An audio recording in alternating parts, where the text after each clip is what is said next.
Le jeune éléphant est soigné avec des antibiotiques. Ensuite, il reçoit un repas copieux et équilibré.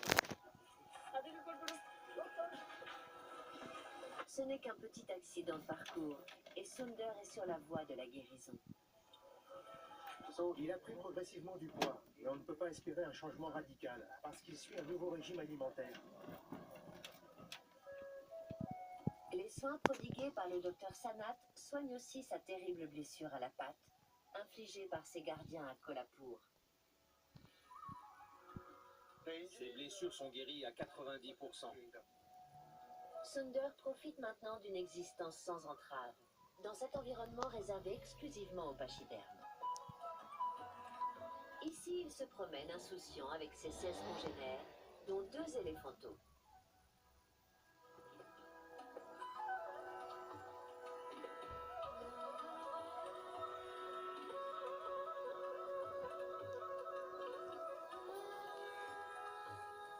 Ce refuge ou camp de forêt est l'endroit idéal pour des éléphants captifs qui ont été libérés. Ils peuvent interagir et côtoyer les éléphants sauvages qui vivent plus loin dans les collines. Ils jouissent d'une certaine liberté et sont relâchés dans la forêt le soir. Mais parce qu'ils sont devenus trop dépendants des hommes pour leur alimentation, ils doivent revenir au camp pour y être nourris.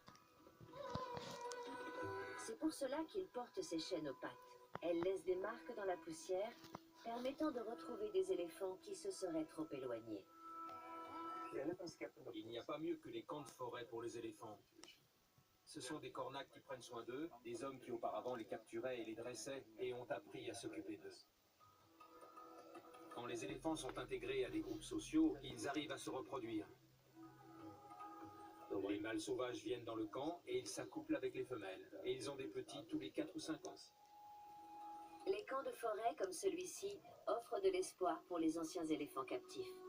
Malheureusement, il en existe trop peu. Les histoires qui se terminent bien comme celle de Sunder sont bien trop rares. Le jeune éléphant a eu énormément de chance.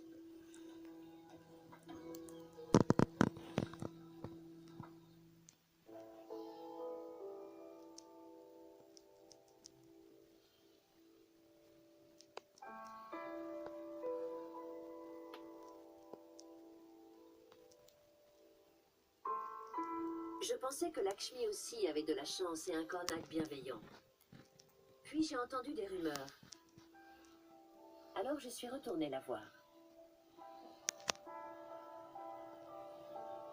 J'ai été extrêmement choquée par ce que j'ai découvert.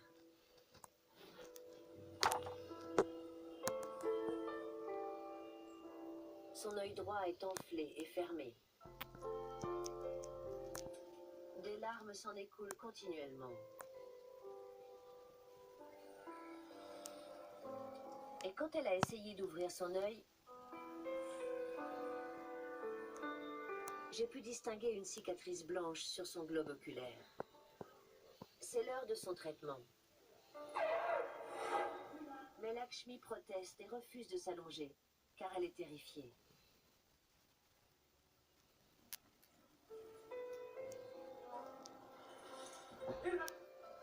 Son cornac s'éloigne et elle sait ce qui l'attend. Alors, avant qu'il revienne avec son arme, elle commence à s'agenouiller. Mais ses chaînes sont trop serrées. Lave-toi les mains avant. Il faut tirer de l'eau du puits et nettoyer son œil. Tu y vas? Lave-toi les mains avant de la soigner.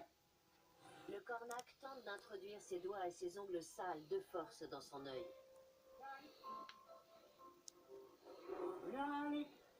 Lakshmi résiste en gardant les paupières fermées. Alors il force davantage. Il prononce son nom et la menace.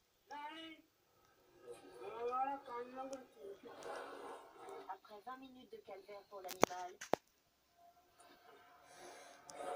ils parviennent à faire sortir son globe oculaire et lui administrent des gouttes.